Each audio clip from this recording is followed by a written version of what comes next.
There are the optics, and then there are the merits. On the political question, it makes sense to me. Why Angela Merkel would want her on that stage. She's the assistant to the president. It makes sense. Right. The optics, I understand it. That was negotiated. Yeah, I understand the optics. I'm just merit. When I look and see Lagarde and I see Merkel on that stage, and then I see Ivanka Trump, and the gravitas of that stage, I just don't know how she gets there. I understand why she's there.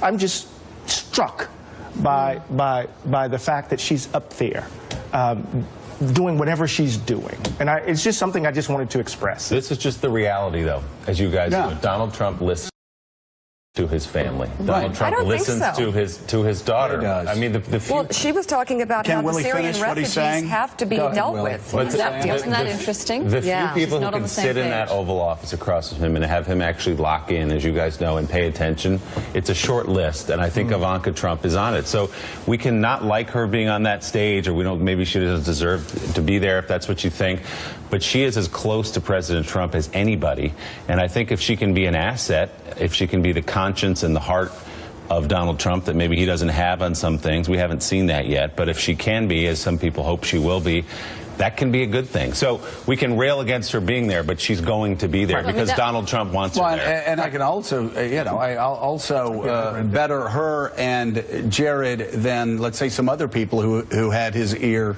throughout the end of the campaign and at the beginning part of the campaign.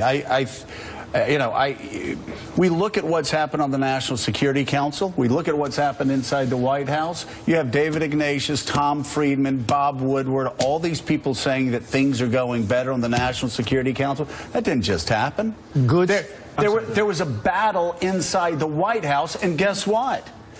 Jared and Ivanka won. It would be unreasonable to say that there are not any goods that may follow from nepotism, but it's still nepotism. Well, as it was when my hero, my political hero, we just talked about, was appointed Attorney General for his brother.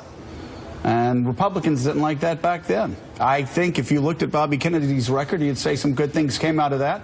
And no.